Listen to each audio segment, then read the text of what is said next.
We are delighted to welcome you all today to our annual Global Unity Dinner 2019. The institution, the monarchy, and our British values. Our lives have unfolded so differently, if this great nation had not welcomed us during the midst of war. So many lives in Sri Lanka were lost, both sides. And it's extremely sad as the consequences are still felt today.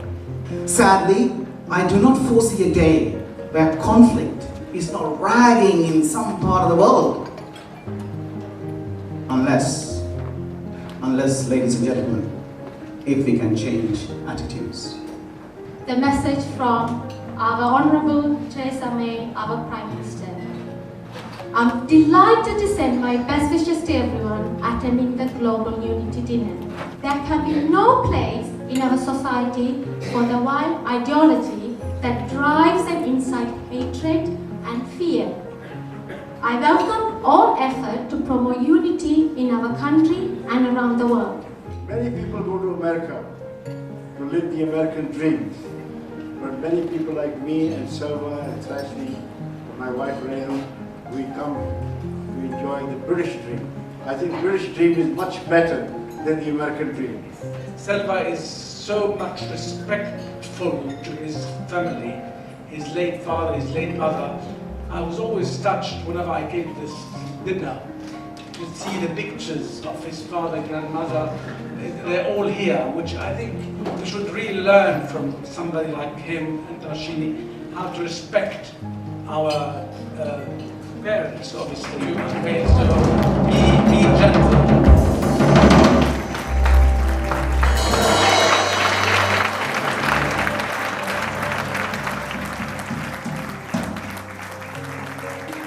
Well, good evening, my lords, ladies and gentlemen. It falls to me to do something quite spectacularly special. That is to say, to be the first to announce the book launch of Selva's latest book, Thinking into Character. Please stand up for the grace.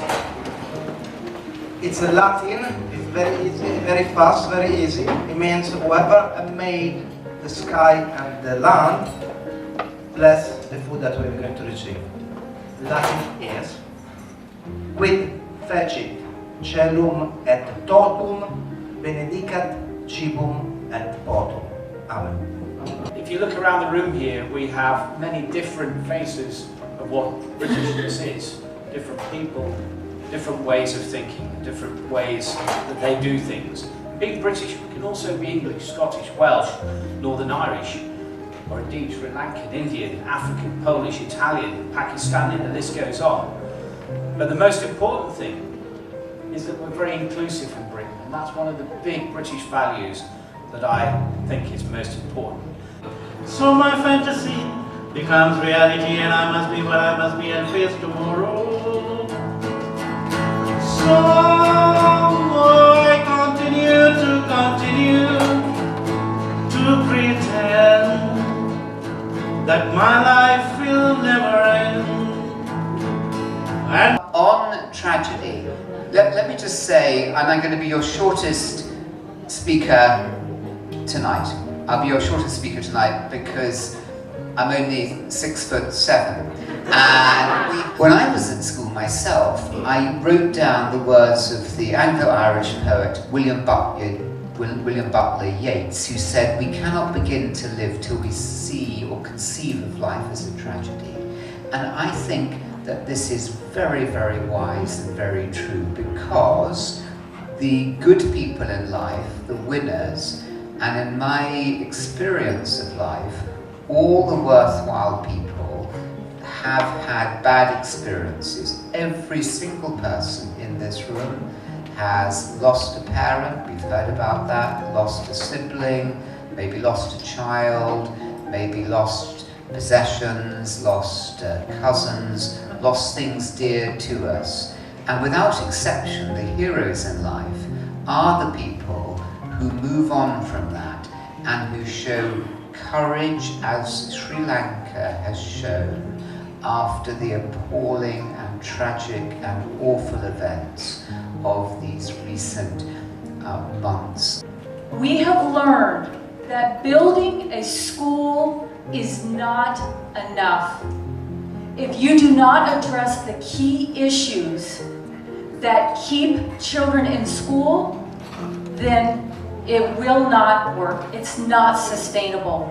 Currently, we are now providing access to our 5-pillar sustainable model, which is called Sponsor a Village.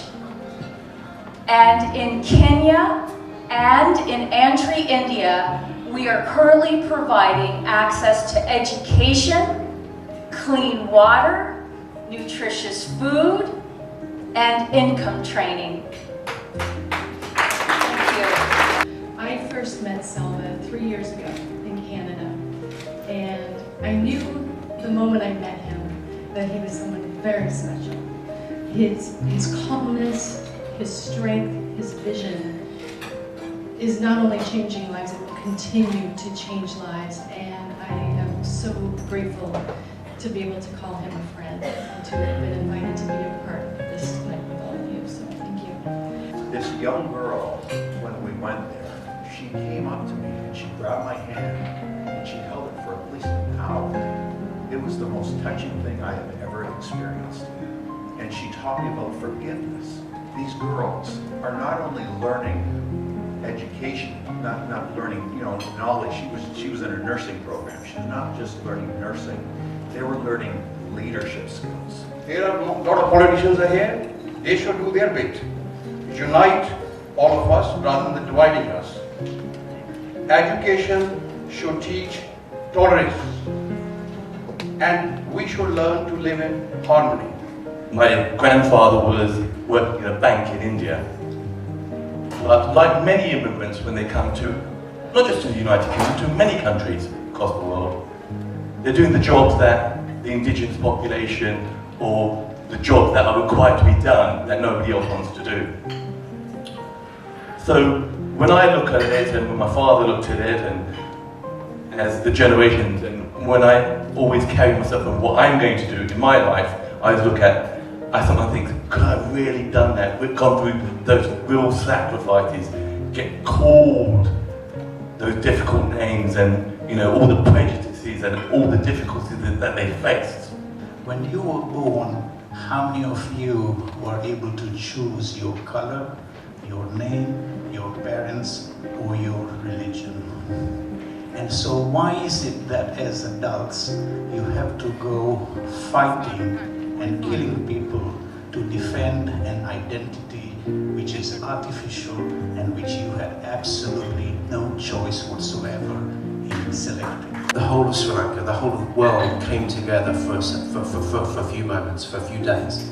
And it didn't matter whether you were Tamil, whether you were Sinhalese, whether you were Hindu, Muslim, Buddhist, Christian, or Jewish, no faith at all. For that moment, actually there's just a collective solidarity for the people that have been targeted, for the families that have been targeted, because of course there were so many children involved, being Easter Sunday services.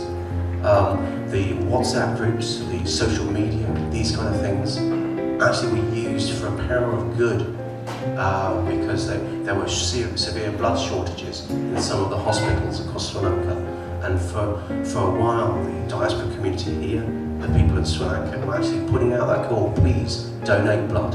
And isn't it wonderful, therefore, although it's such a shame that it has to be in the face of such a tragedy, it's wonderful to see how people can come together.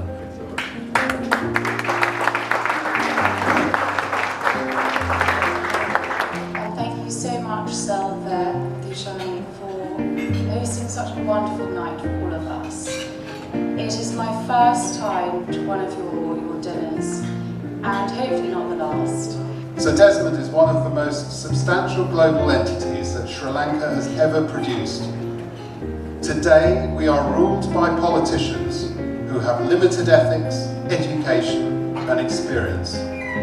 We leave our future and the future of our children in their hands.